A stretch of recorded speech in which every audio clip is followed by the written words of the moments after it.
Shabbat Shalom, ¿cómo están, amada familia? ¡Qué bendición! Ya llegó el Shabbat. Gracias al Eterno por permitirnos este Shabbat. Con vida, con salud, con la provisión que nos ha dado a cada uno de sus hijos y a toda su creación. El séptimo día, Él descansó. Es el cuarto mandamiento. Así que Él dijo que santificaremos su santo nombre.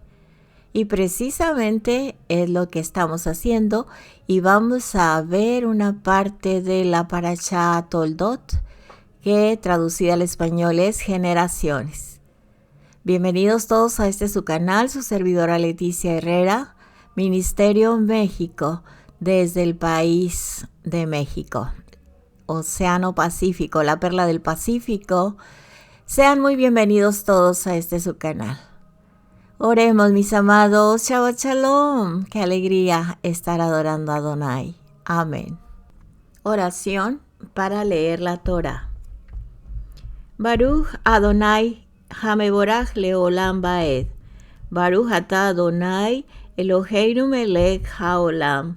Asher Bahar Banu Mikol Haamin Benatan Lanu et Torato. Baruch Ata Adonai Noten HaTorah. Bendito es usted, Adonai, soberano Rey del universo, que nos ha bendecido con sus mandamientos y nos ha dado su Torah.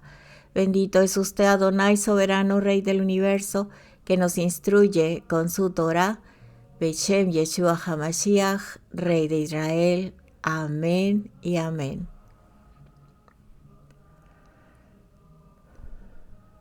Nos cubrimos nuestros ojos para decir el Shema Israel y nuestra cabeza. Volteando al este, donde está Jerusalén. Shema Israel, Adonai Eloheinu, Adonai Echad. Baruch Shem Kevod Malchuto Leolam Vaed. Escucha, Israel, Adonai nuestro Elohim es uno y único. Adonai nuestro Elohim uno es. Bendito su santo nombre y su glorioso reino, eternamente y para siempre. Amén. Y amaremos a Adonai nuestro Elohim con todo nuestro corazón, con toda nuestra alma, con toda nuestra mente, con todas nuestras fuerzas. Y serán estas palabras que Él nos ordena hoy grabadas en nuestro corazón. La llevamos por señal entre nuestros ojos y en nuestra mano. Y hablamos a nuestros hijos de ellas, estando en casa, en el camino, al levantarnos y al acostarnos. Y las escribimos en nuestras puertas y postes. Escucha, Israel, Adonai nuestro Elohim es uno y único. Adonai nuestro Elohim, nuestro Dios, uno es. Bendito su santo nombre y su glorioso reino, eternamente y para siempre. Amén. Así como estamos, recibamos la bendición aarónica. Que Adonai nos bendiga y nos guarde, que Adonai nuestro Dios haga resplandecer su rostro sobre nosotros, tenga de nosotros rahamim, benevolencia y compasión, y nos dé su shalom todos los días de nuestra vida, en el nombre de Yeshua HaMashiach. Amén y amén. Bendición a los hijos, que Adonai te haga como Efraim y Manashe, que Adonai te haga como Sará, Ribka, Rachel y Lea, que Adonai te bendiga y te guarde, que haga resplandecer su rostro sobre ti, tenga de ti misericordia y te dé su shalom todos los días de tu vida. En el nombre de Yeshua. Amén. Bendición para su pueblo en este Shabbat. Recíbela. Que haya gran shalom desde el cielo, vida, saciedad, salvación, consolación, refugio, curación, redención, perdón, expiación, tranquilidad y liberación para nosotros y para todo su pueblo Israel, y decimos amén. Que el hacedor de la shalom en sus alturas, por su rahamim, benevolencia y compasión, haga el shalom, la paz, para nosotros y para todo su pueblo Israel. Y decimos amén. Muy bien, mis amados, pues la paracha de esta semana es la número 6, Toldot, descendencia o generaciones. La escritura está en Bereshit 25:24 a Bereshit 28:5. Con 10 temas, nuestras hermanas del ministerio, Elki Villanueva y Laurita Guerra, ya nos han compartido la lectura. 10 temas y hoy nos vamos a enfocar en el tema número 1 y tema número 2. El nacimiento de Jacob y Esav. Tema 2, donde Esav vende su primogenitura a Jacob. Vamos a ver algo del 3, donde Yitzhak se dirige a lo de Abimelech en Gerar, al sudoeste de Israel. Y también el tema 4, donde Hashem ordena a Yitzhak no descender a Egipto. Y el 5, la estadía de Yitzhak en Gerar y la riqueza de Yitzhak. Muy bien, estamos listos. Si necesitan más información sobre esta paracha, pueden buscar el mismo nombre, paracha número 6, Toldot, con el año 2023 hacia atrás. Hay bastante información, así es que en esta ocasión vamos a verlo desde una perspectiva diferente en la cual vamos a aprender y no se nos van a olvidar las cosas tan fácil. Amén. Con las bases que tenemos y con lo que hoy vamos a ver. Padre eterno, que sean gratos los dichos de mi boca y la meditación de mi corazón delante de usted, Abacadosh, roca mía y confianza y esperanza mía, en el nombre Ha Gadol de nuestro Mesías Yeshua.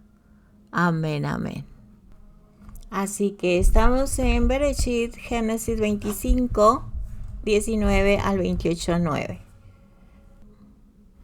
Voy a hacer un comentario como preámbulo de el rechazo al pueblo judío, llamado antisemitismo, que está relacionado precisamente con esta porción de la Torá. Sabemos que el antisemitismo es una cierta percepción de los judíos que puede expresarse como el odio a los judíos.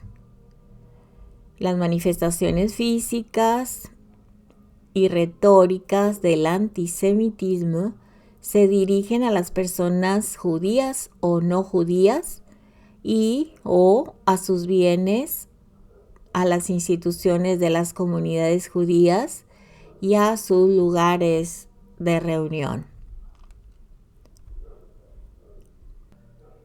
Está escrito en la historia que en un lugar llamado Rusia zarista, camino a Moscú en el año 1880, que iba un carruaje muy hermoso, tirado o jalado, llevando este carruaje 6 caballos blancos como la nieve.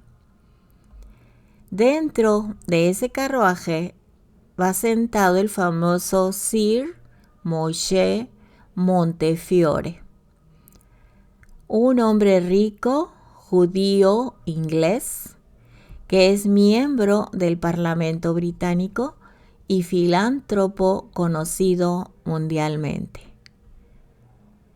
Después de escuchar sobre lo patrocinado por el gobierno en Rusia, que amargaron la vida de miles de judíos, Montefiore viajó a Moscú personalmente a intervenir frente al zar Nikolai para aminorar la carga de los judíos. El emblema de Montefiore en letras hebreas, se exhibía prominentemente a ambos lados del carruaje, causando mucha consternación entre los campesinos rusos. Los rusos, por el hecho de que un carruaje real como ese, estaban molestos de que le perteneciera a un judío.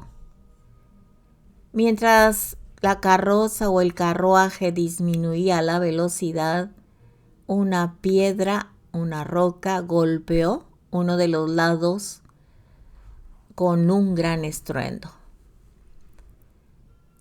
Vieron a un pequeño niño al lado de la carretera que gritó con todos sus pulmones, Sid, Sid, que quiere decir judío, judío. El niño escapó tan rápido como pudo.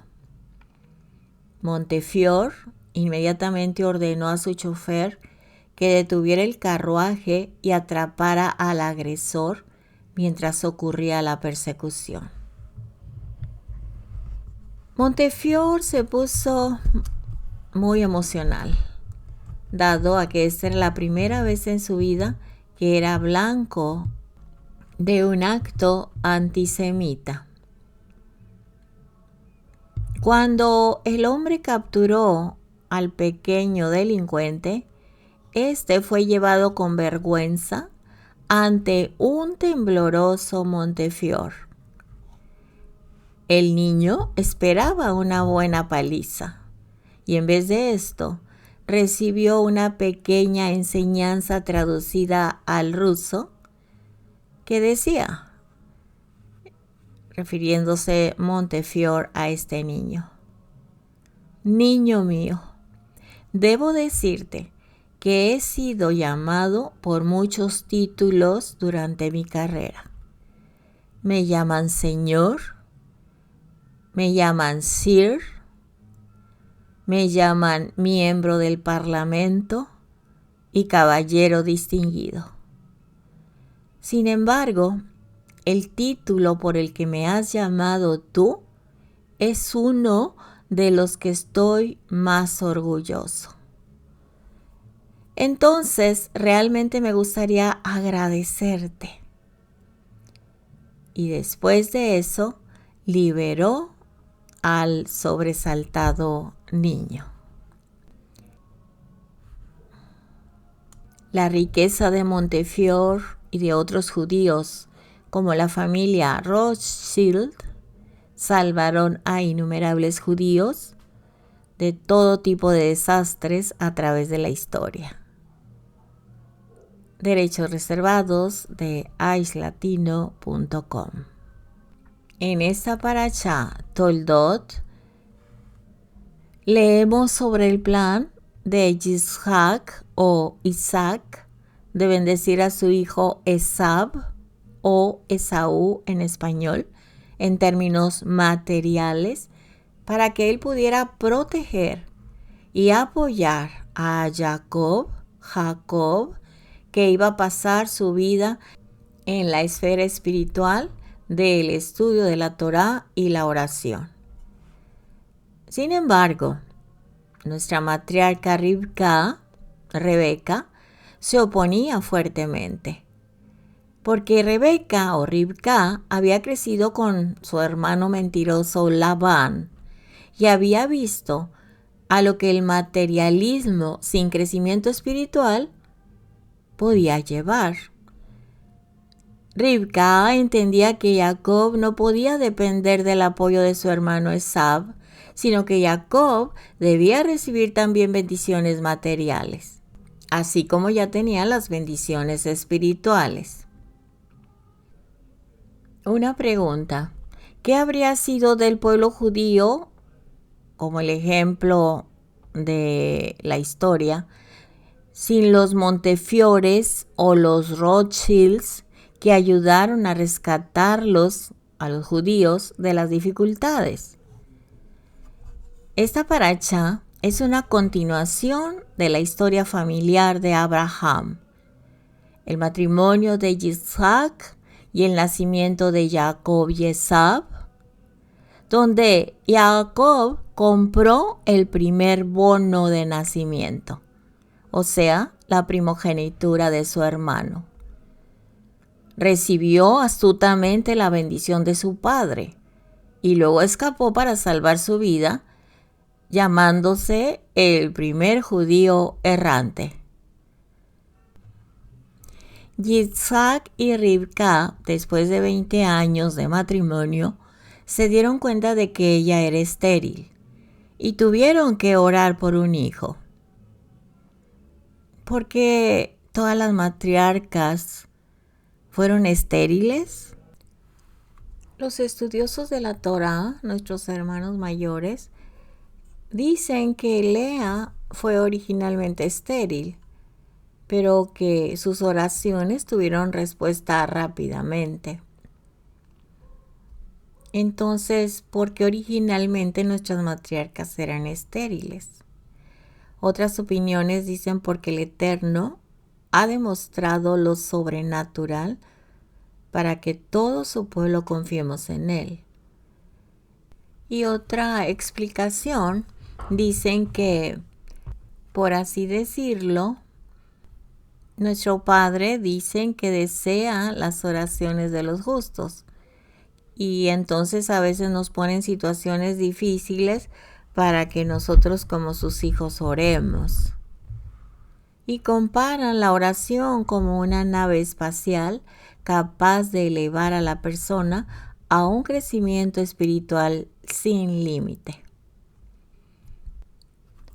Sabemos, de acuerdo a Bereshit 25:21, que Yitzhak oró por Rivka, su esposa, y el Eterno escuchó sus oraciones.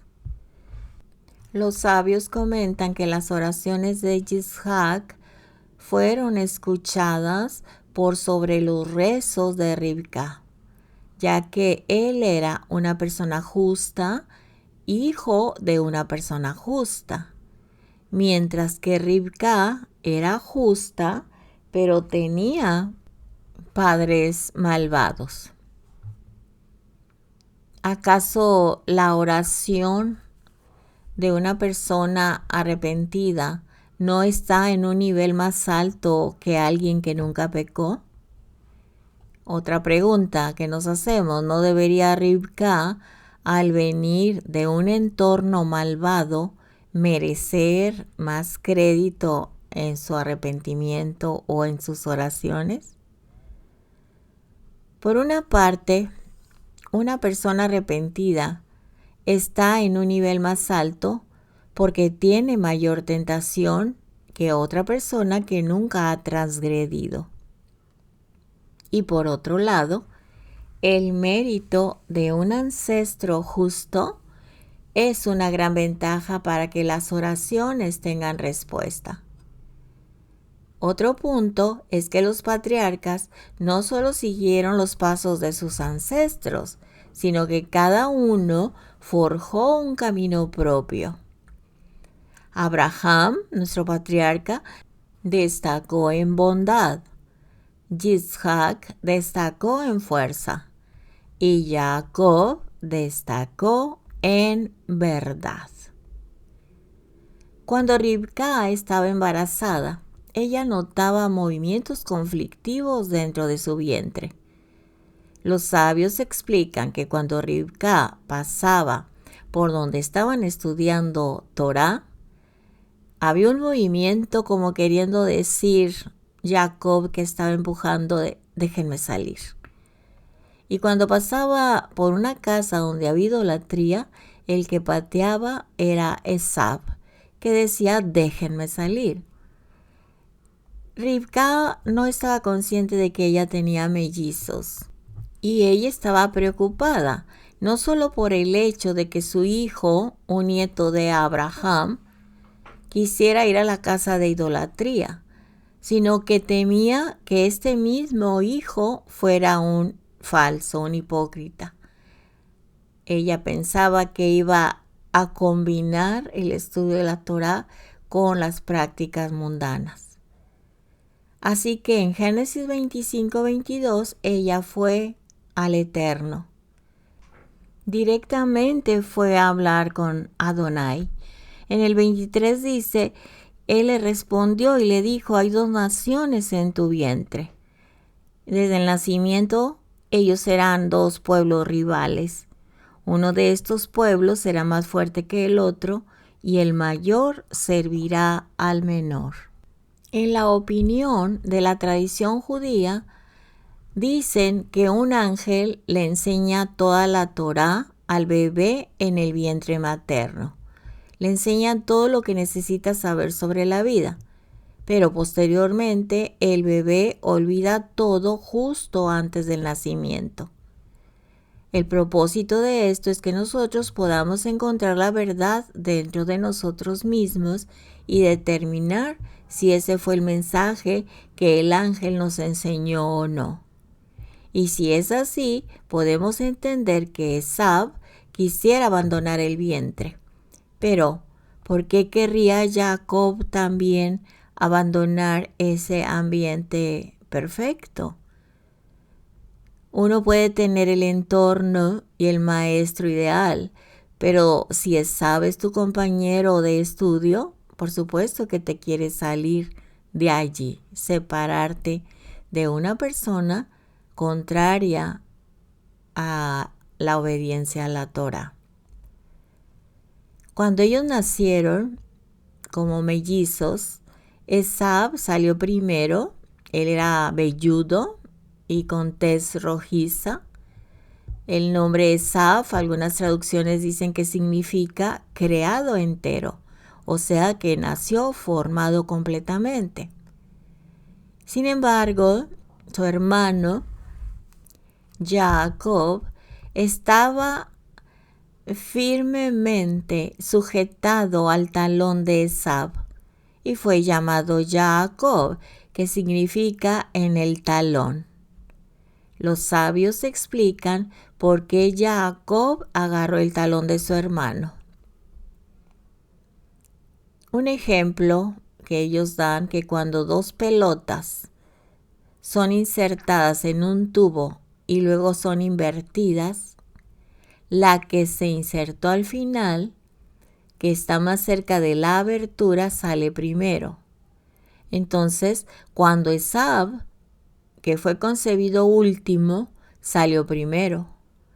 Mas Jacob trató de detenerlo, reclamando, yo soy el verdadero primogénito.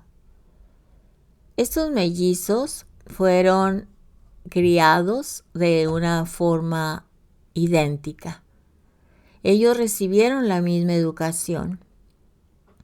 El rey Salomón en Proverbios dice, educa a un niño de acuerdo a su manera. Eso significa que los padres y maestros deben entender las diferencias de cada niño y responder de acuerdo a ellas. En su juventud, Jacob y Esab compartían la misma banca, estudiaban los mismos temas, pero tan pronto como maduraron, cada uno siguió su propio camino. Si Esab hubiera sido criado diferente, los resultados podían haber sido diferentes. Ahora, Jacob era un hombre derecho. Jacob no tenía inclinación a desorientar a otros. Él estudiaba diligentemente la palabra. Y por otra parte, Esab era un cazador. Él acechaba a su presa, saltaba sobre ella. Era una habilidad que adquirió en su juventud y había algo confuso para saber si era justo, hacedor de la escritura o no. Isaac o Yitzhak amaba a Esab porque cazaba para obtener su sustento, mientras que Ribca amaba a Jacob. Génesis 25-28. Aquí hay un concepto de que los opuestos se atraen. Yitzhak, el padre de Esab y de Jacob, era más bien introvertido, opuesto a lo extrovertido de su padre Abraham. Yitzhak apreciaba el potencial de Esav, que salía y lograba cosas.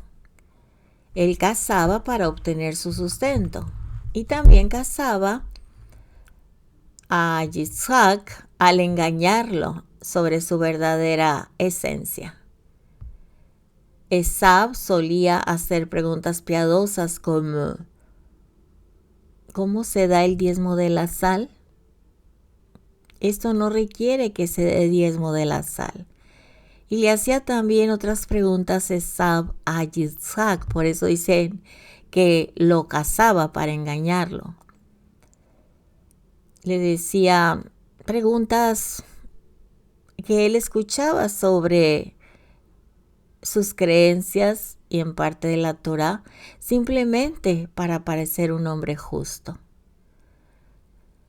Yitzhak tomó la grandeza de Jacob como un hecho. Él lo sabía quién era Jacob. Su padre Isaac sabía exactamente quién era Jacob. Pero Rivka había crecido con Labán. Labán era un bandido peor que Esav. Y Labán no se dejaba engañar. Ella, como madre de estos mellizos, ella veía la verdad detrás de la actuación de Esaú o Esav. Al mismo tiempo, Rebeca, no había visto nunca a alguien con las características de Jacob, las cualidades de carácter perfectas y diligencia completa. Por supuesto que Rebeca también amaba a su hijo Esaú, pero escuchar la profecía que el Eterno le dijo que el menor iba a ser más grande que el mayor, ciertamente causó un gran efecto en Rivka. En Génesis 25-29, Jacob estaba cocinando un guiso de lentejas. Los sabios dicen que este era el día en que falleció nuestro patriarca Abraham, y Jacob, el nieto, estaba preparando unas lentejas como comida de duelo. Las lentejas son redondas y representan de esta manera el ciclo de la vida desde el nacimiento hasta la muerte. La costumbre de hoy en el pueblo judío es servir huevos, que también son redondos. El ciclo de la vida. Así que Esaú o Esav volvió a la casa cansado de cazar, exhausto. Se dicen muchas cosas a través de los sabios, pero lo que dice la escritura, dame de ese guiso rojo. En otras palabras, solo vierte un poco de esa cosa roja en mi garganta, exclamó Esav.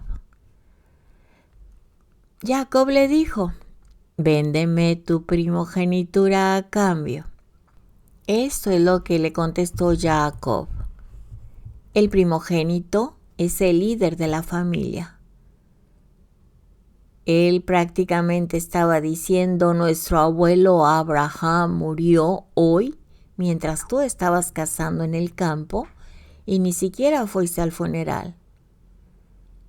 Estaban en el tiempo de el duelo. ¿Qué pasaría si Yitzhak muriera hoy y tú tomaras su lugar? Convertirías la casa de Abraham en un albergue para cazadores. Entonces, véndeme tu primogenitura. Esav preguntó sobre las obligaciones del primogénito, que es el Cohen Gadol o sumo sacerdote del pueblo judío y que entra al lugar santísimo, Santo Sanctorum, en Yom Kippur, en el día del perdón. Entonces, si el sumo sacerdote o el Cohen Gadol estropea el servicio en el templo, incluso por una sola intención equivocada, o si no es apropiado para la posición de Cohen Gadol, moriría en ese mismo momento. Y Esab dijo, lo pensó, lo dijo, ¿para qué necesito yo la primogenitura? ¿Solo me causaría la muerte? Entonces Jacob le compró la primogenitura a Esab por un plato de guiso de lentejas. Cuando terminó Esab de comer, regresó a la casa como si nada hubiera pasado. No discutió con Jacob, no le dijo tomaste ventaja de mi hambre, he cambiado de opinión, no dijo nada. Prácticamente dijo hasta luego y buena suerte. Esab con esta actitud menospreció la primogenitura. La vendió por un simple plato de lentejas. La historia se repite cuando hubo otra hambruna que golpea a Canaán o Kenaán. Yitzhak estaba preparado para seguir el camino de su padre e ir a Egipto, pero el Eterno le prohibió hacerlo. La Torá nos dice que cuando una ofrenda animal es sustituida por otra, ambas ofrendas retienen su santidad.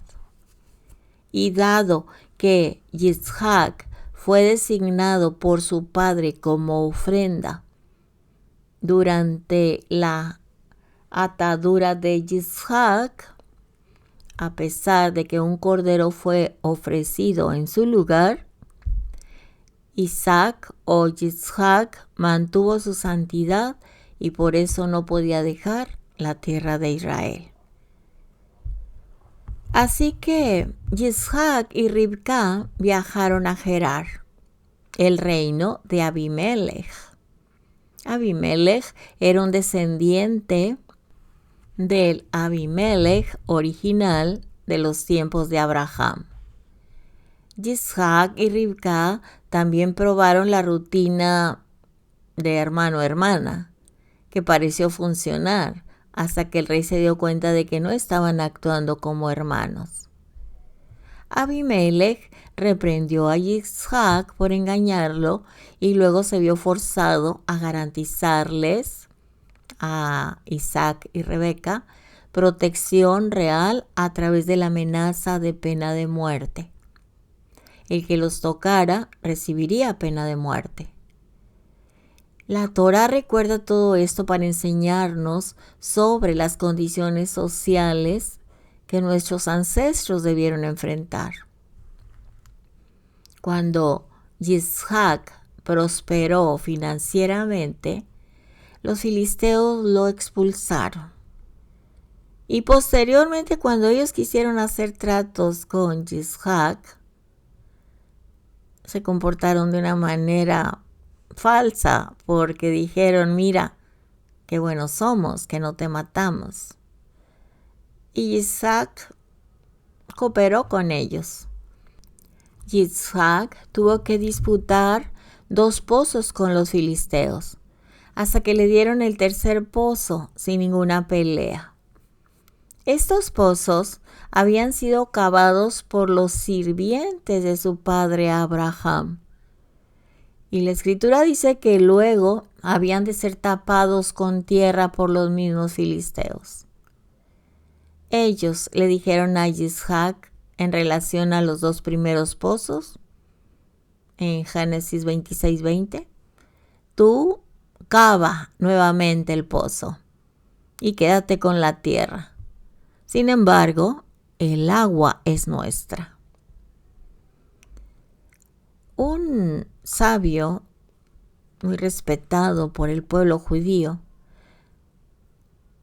aquí él ve una referencia de los 3 sagrados templos, 2 de ellos que fueron destruidos y el tercero que va a permanecer para siempre. Amén.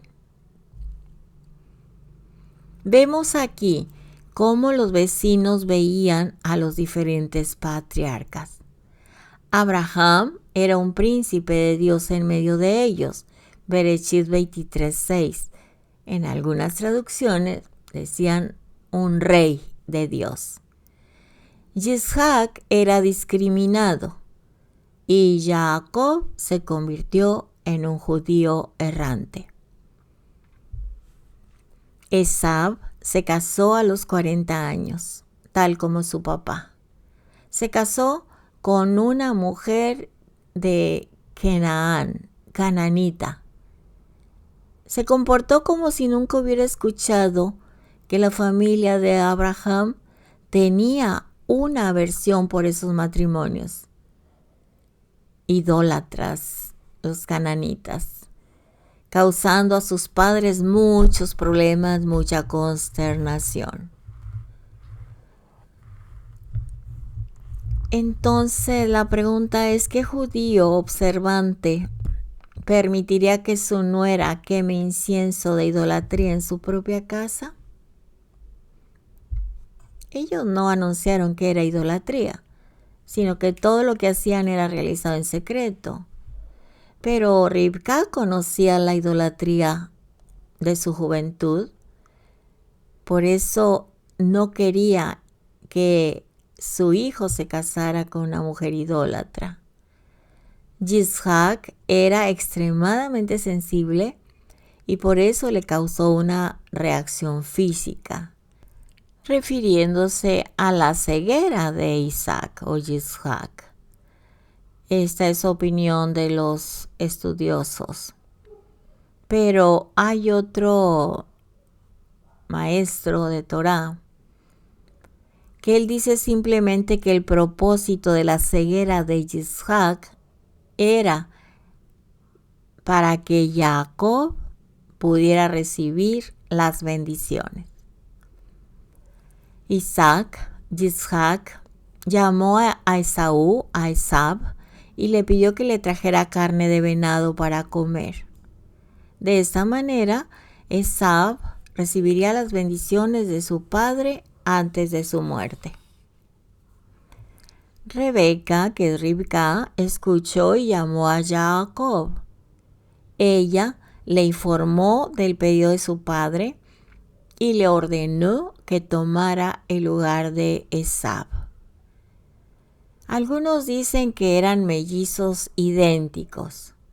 La única diferencia era que Esab era peludo o velludo y Jacob tenía la piel suave. Obviamente el justo Jacob no aprobó el plan porque temía recibir una maldición en vez de una bendición. Pero Ribka ejerció su poder, que a mí me caiga la maldición en todo caso, ella dijo, y él no tuvo opción. Así que Ribka preparó carne de cabra. Dicen que esta carne sabe a carne de venado. Y puso la piel de la cabra en el cuello y en los brazos de Jacob para que pareciera velludo como Esab. Jacob entró a la tienda. Los estudiosos se hacen esta pregunta. ¿Fue Yitzhak realmente engañado por el comportamiento de Esab? ¿Sí o no? Algunos dicen que sí fue engañado por Esab, no por Jacob, y que realmente quería darle las bendiciones a Esab. Otros dicen que él estaba consciente de que Jacob era el que crecía espiritualmente. Sin embargo, Isaac, el padre, tenía una razón para darle a Esab las bendiciones materiales, las bendiciones físicas. De acuerdo a las opiniones de los estudiosos, era para que Esab apoyara en lo material y protegiera a Jacob. Y así Isaac reservara las bendiciones espirituales para dárselas a Jacob posteriormente. Jacob se dirigió a su padre en un tono suave. La manera de hablar, por favor ponte de pie, también mencionó el nombre del Eterno, Esto causó que Isaac sospechara y que pidiera contacto físico. Le dijo, acércate, te quiero tocar. Luego, él hizo la importante observación de que la voz es de Jacob y las manos son de Esab. Esto significa que el arma principal que mantiene al pueblo judío andando es el poder de la oración y el estudio de la Torá. Isaac olió las prendas de Jacob. Y en Génesis 27:27 declaró que era el olor del campo que Dios bendijo. Los sabios explican que Isaac olió el jardín del Edén. Así que Isaac le dio a su hijo una bendición de materialismo pensando que era Esab. Génesis 27:28. Que Dios te dé el rocío del cielo y la abundancia de la tierra.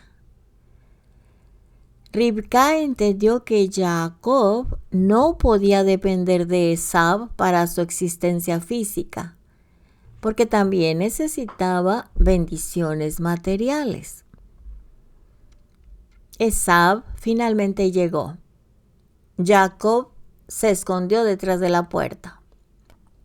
La pregunta, ¿qué trató de lograr Ribca con este engaño? Era obvio que este engaño se iba a descubrir tarde o temprano, tan pronto como Esab llegara. ¿Y qué valor tiene una bendición que se da bajo un procedimiento fraudulento? La respuesta que dicen los estudiosos es la siguiente. Esto era lo que Ribca quería lograr. Cuando Ribca le comentaba a Isaac cómo Esab lo estaba engañando, Isaac contestaba, no puede engañarme. Yo soy un buen juez de carácter. Ribca quería demostrarle a Isaac que él podía, de hecho, ser engañado, y no solamente por Esab, sino que incluso por Jacob, que era justo, tan solo utilizando unas pieles de cabra. Tan pronto como Isaac se dio cuenta de esto, se quitó la venda de sus ojos y se dio cuenta que Esab lo había estado engañando por años. Esta es la opinión de un rabino. Continúa diciendo la escritura que Esab lloró y rogó a su padre que le diera una bendición. Él se dio cuenta que la bendición de Isaac era para toda la eternidad. Al menos dame la bendición que estabas guardando para Jacob, exigió.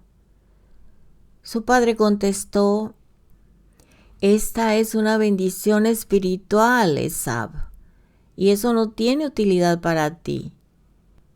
Y de esta manera ya no había lugar para Esab en la casa del pueblo judío. Finalmente, Isaac bendijo a Esab. Cuando Jacob baje, tú serás la contrabalanza.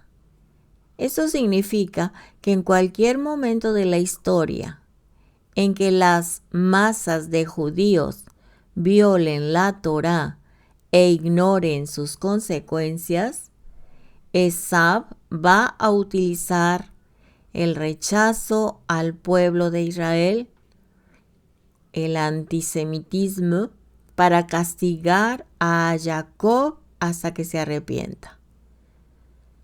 Esab odió a Jacob por su engaño y juró en su corazón asesinarlo tan pronto como Isaac muriera,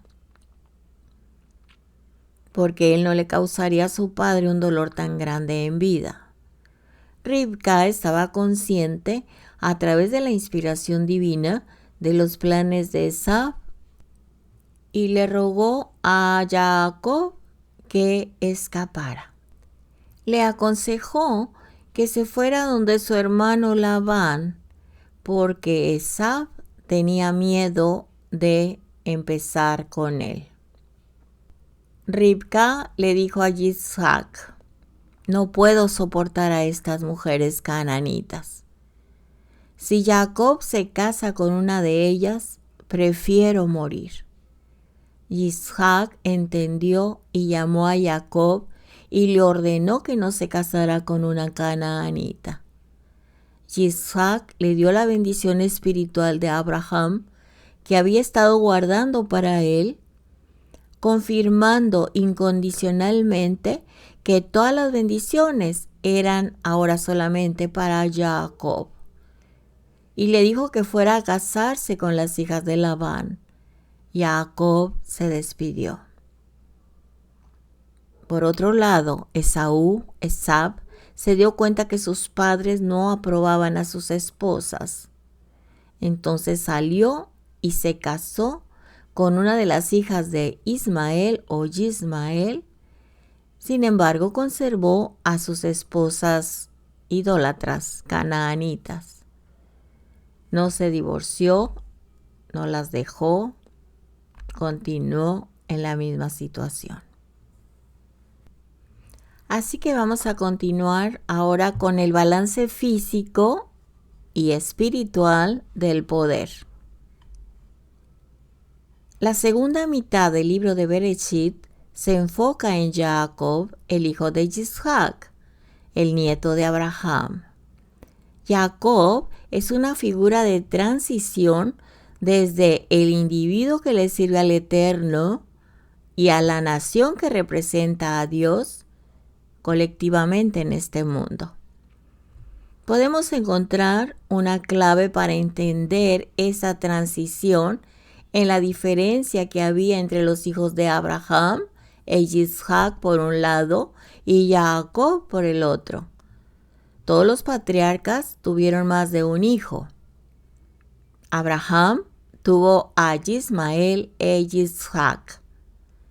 Ismael no era hijo de la esposa principal de Abraham y eventualmente Ismael abandonó la tradición judía. Isaac tuvo a Esaú o a Esaú y a Jacob. Esaú desafió constantemente a Jacob. En contraste, Jacob tuvo a las 12 tribus. Fueron los primeros hijos que siguieron en su totalidad los pasos de su padre. El pueblo judío es la continuación de Jacob. Así que vamos a ver la enemistad entre Jacob y Esaú. No solamente ellos eran hermanos, sino que eran mellizos, eran gemelos. Entonces, ¿por qué hubo semejante lucha entre dos personas supuestamente similares? La batalla no se dio individualmente entre ellos, sino que ha continuado durante toda la historia hasta nuestros días del pueblo judío. El enemigo acérrimo de los judíos es Amalek. Amalek es nieto de Esaú. Veamos la historia en resumen. Esaú y Jacob, los hijos gemelos de Isaac y Ribca, eran diferentes, tanto en aspecto físico como en personalidad. Esaú estaba interesado en los placeres físicos y Jacob estaba interesado en los asuntos espirituales. Esta diferencia se evidenció cuando Esaú le vendió su primogenitura a Jacob a cambio de un plato de comida. Y más adelante, cuando Isaac se preparaba para bendecir a su primogénito, Ribca alentó a Jacob a disfrazarse de Esaú y a recibir la bendición en su lugar. Esta rivalidad comenzó incluso antes de que naciera. El texto dice en Bereshit 25:22 que los niños batallaban, peleaban en el interior de su madre. Ella consultó al Eterno y el Eterno le dijo que tenía en su interior dos naciones diametralmente opuestas. Cuando uno cayera, la otra se levantaría y viceversa.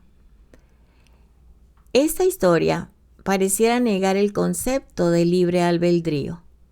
Si antes del nacimiento los hijos, los mellizos, ya tenían una tendencia hacia la idolatría o hacia el estudio de la Torá, ¿cómo pueden ser considerados responsables por sus acciones, ya sea para castigarlos o para recompensarlos? La respuesta es que ninguna persona nace sin una naturaleza determinada. Todos nacemos con tendencias tanto negativas como positivas. Cada persona tiene un balance perfecto y es responsable de hacer lo mejor que pueda con su propia combinación de ingredientes en su creación. La cuenta final de cada uno está basada en lo que logró en base a lo que es, no en base a un sistema de medición universal.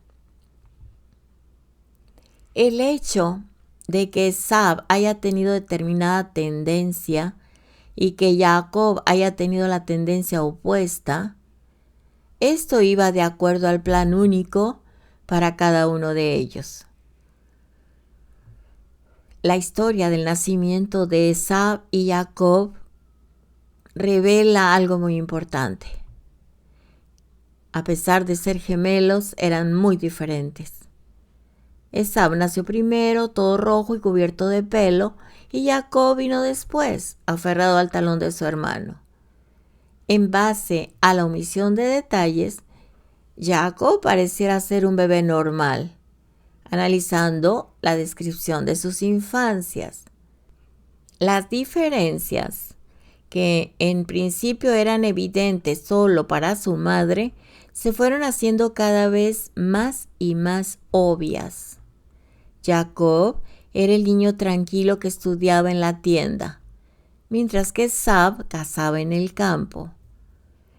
¿Qué podemos o debemos aprender de estos detalles? El cabello es una de las últimas cosas que se desarrollan en una persona. La mayoría de los bebés nacen con poco pelo en la cabeza y nada de vello en su cuerpo. Los vellos corporales comienzan a aparecer con la llegada de la pubertad y terminan de crecer al final de la adolescencia, cuando la persona llega a la madurez. Uno de los aspectos únicos de un ser humano es el proceso de crecimiento que se extiende hasta mucho después del nacimiento. Por otra parte, muchos animales nacen completamente maduros e incluso los mamíferos más grandes no necesitan más que unos cuantos años para desarrollarse. En términos de crecimiento humano, lo material es una metáfora de lo espiritual. Al igual que el cuerpo de la persona madura, asimismo, la persona también puede crecer en lo emocional y en lo ético. Sin embargo, quien nace con su cabello ya desarrollado es como una persona que ya no crecerá. De hecho, el nombre mismo de Esab, que significa completo o significa ya hecho, el desafío de Esab era superar esto. La separación entre Jacob y Esab se volvió un elemento central cuando llegaron a la adolescencia. La Torá relata en el día en que murió Abraham, el abuelo de ellos, Esab estaba cazando. Cuando volvió, encontró a Jacob preparando una comida de duelo para Isaac, su padre, Y Esab le pidió a Jacob que lo alimentara de inmediato. Jacob le contestó: te alimentaré a cambio de la primogenitura. Esab analizó lo que significaba la primogenitura y estuvo de acuerdo. Jacob le dio la comida y de esta forma adquirió los derechos de la primogenitura. Este evento cambió radicalmente la dinámica de la relación y eventualmente toda la historia humana. Ahora, ¿qué era realmente la primogenitura? Esab pensó: dado que voy a morir, ¿qué propósito tiene esta primogenitura? Esto implica que no era algo material o monetario, ya que él estaba constantemente buscando riqueza y posesiones. En lugar de eso, pareciera ser que era algo espiritual y que Esab pensó: ¿qué sentido tiene lo espiritual? Siendo que yo creo que toda la existencia es transitoria y que nada es inmortal. La visión de Jacob era exactamente opuesta. Para él, el mundo físico era transitorio y el mundo espiritual permanente. Ahora, la verdad es que ambos estaban parcialmente en lo correcto. El mundo espiritual es el más importante. Pero, de todas formas, el mundo físico es necesario para que el espiritual logre su objetivo. El plan original de Dios era que Esab y Jacob fueran socios y que cada uno contribuyera con su fortaleza. Esab, al ser experto en el mundo material, debía proveer el apoyo financiero y logístico para los emprendimientos espirituales de Jacob. En tal caso, en que los hermanos se complementarían uno a otro, su interrelación sería perfectamente clara. Obviamente, un acuerdo como este requería que Esab reconociera la naturaleza transitoria del mundo material y que su rol en este mundo era el de apoyar. Sin embargo, Esab no estaba dispuesto a hacer eso, por lo que vendió este privilegio a Jacob. La sociedad se disolvió. Y durante el periodo siguiente de sus vidas, este arreglo funcionó perfectamente. Sin embargo, cuando Yitzhak decidió que ya era hora de dar las bendiciones, es decir, de formalizar el rol de sus hijos y de distribuir entre ellos los recursos que el Eterno había determinado para ellos para que mejorasen el mundo, la discusión comenzó nuevamente. Isaac, desde su elevación espiritual, él solo veía el bien. Él creía que el plan inicial de Dios seguía funcionando y que sus hijos gemelos estaban construyendo conjuntamente armonía entre el mundo material y el espiritual. Por lo tanto, consideró correcto cederle a Esab la administración de todos los atributos físicos, particularmente sobre la tierra de Israel. Ribka, la esposa de Yitzhak, se dio cuenta que esta visión estaba llena de peligros, porque ella sabía que Esab usaría ese regalo para sus propios objetivos y que no sustentaría a su hermano Jacob. Entonces, para equilibrar el poder, Jacob necesitaba asumir ambas responsabilidades, lo espiritual y lo físico. En otras palabras, Jacob necesitaba ser tanto Esab como él mismo, o sea, en lo físico y en lo espiritual. Es por eso que Ribka le ordenó que se disfrazara de Esab y que recibiera las bendiciones. Esta farsa o este engaño representa el punto principal de la idea. Y esa es la razón por la que cuando Isaac pregunta ¿quién eres?, Jacob puede responder: soy Esab, tu hijo mayor. De esta manera estaba actuando como Esab, porque si alguien estaba engañando a Isaac, ese era Esab, quien lo dejaba creer que él estaba apoyando la sociedad con su hermano. La historia nos da un ejemplo de cómo funcionan las cosas cuando hay un balance ideal entre dos poderes.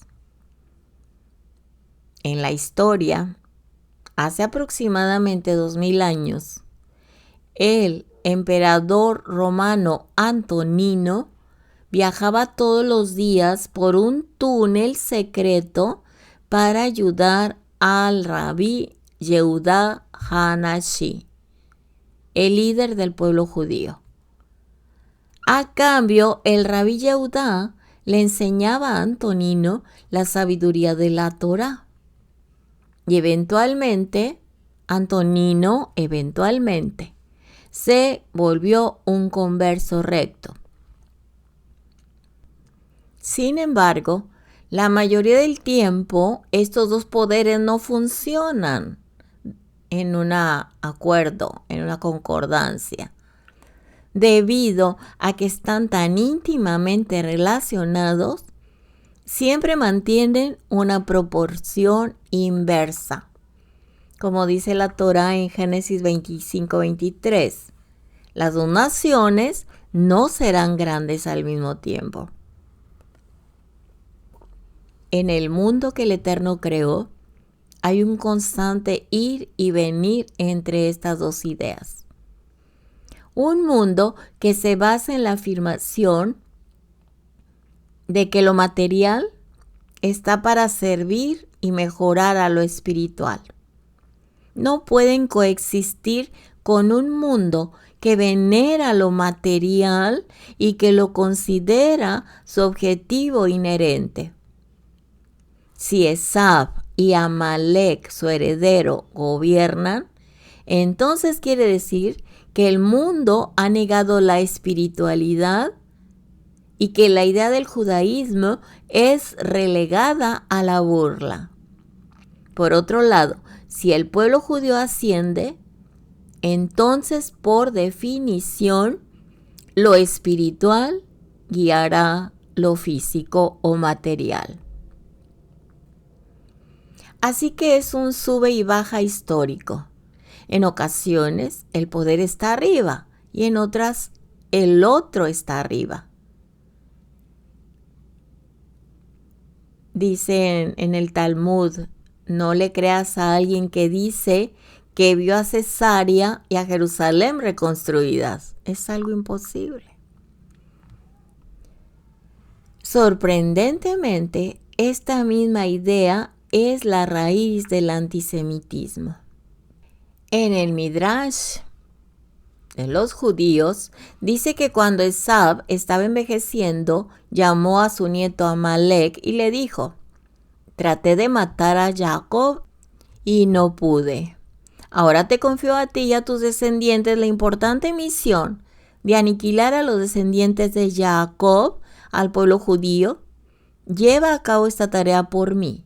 Sé despiadado y no muestres misericordia.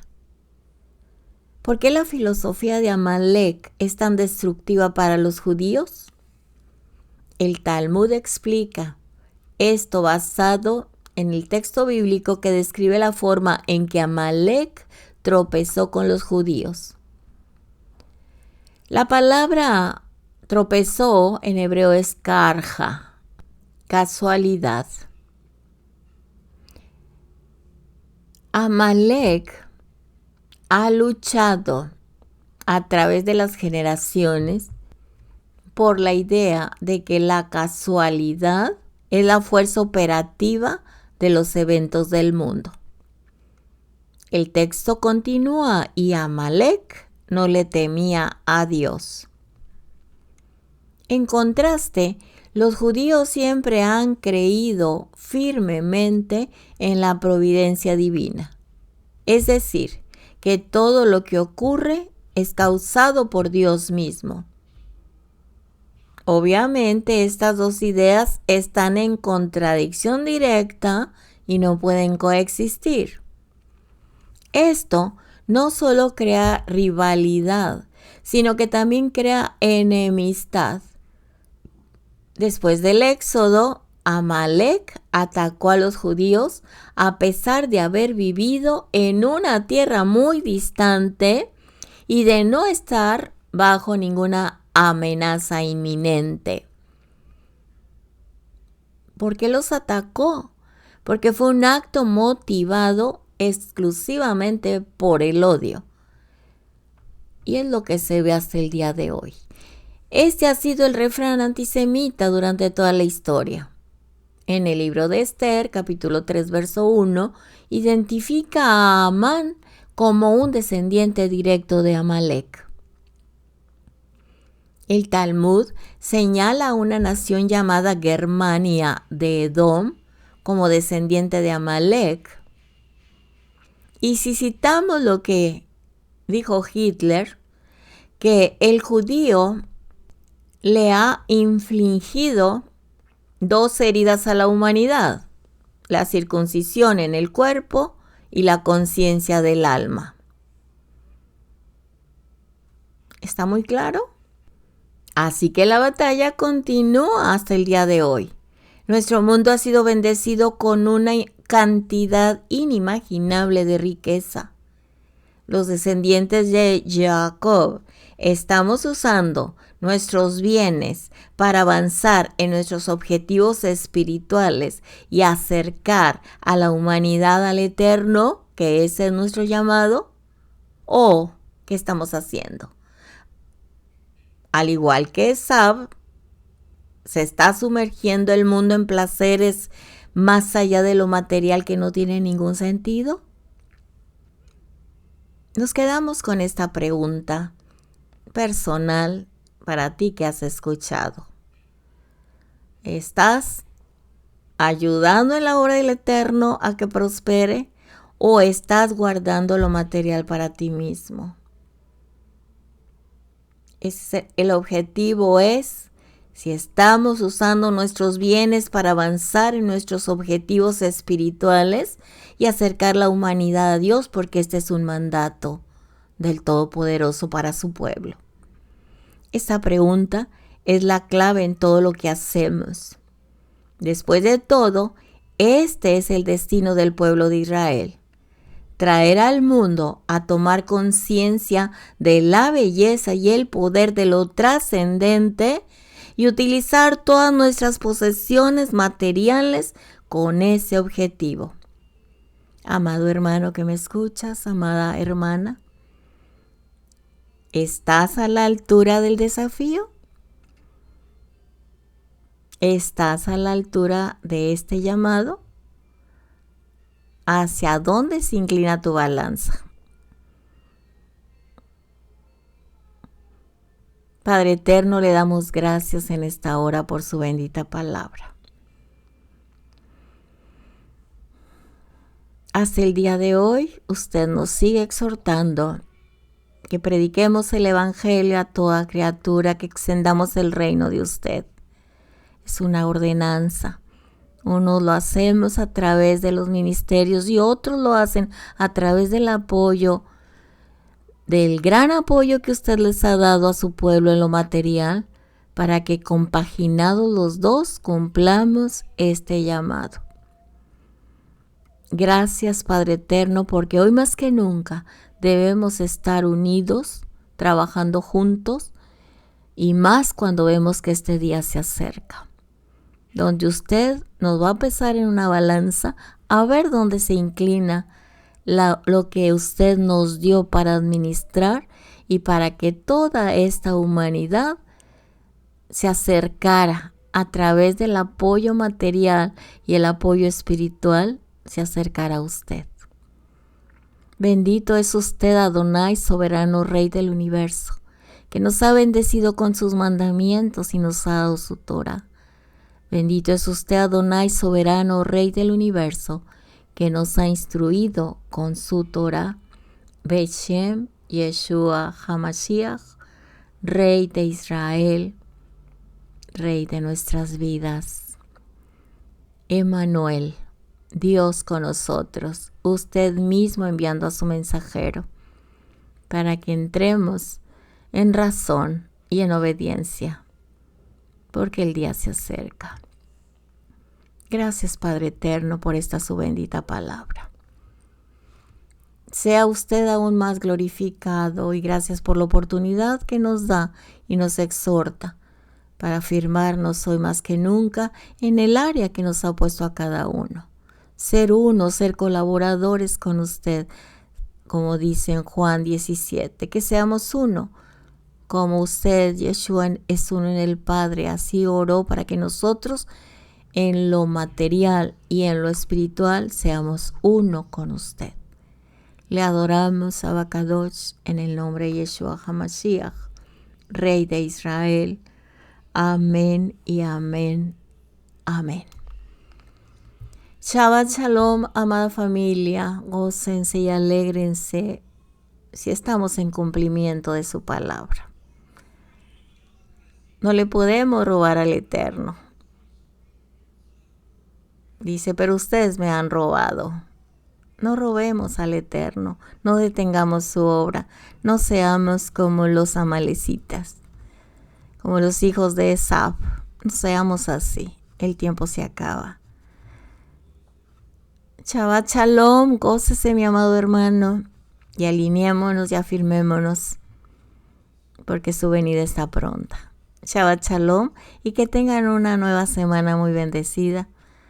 Y sobre todo agradecidos con lo que el Padre nos ha dado, ahora y siempre en el nombre de Yeshua. Padre eterno, que sean gratos los dichos de mi boca y la meditación de mi corazón delante de usted, Abacadosh, roca mía y redentor mío, en Yeshua HaMashiach. Amén. Shabbat Shalom y hasta la próxima. Shavuot para todos. Les amamos. Ministerio México les ama. Shabbat Shalom.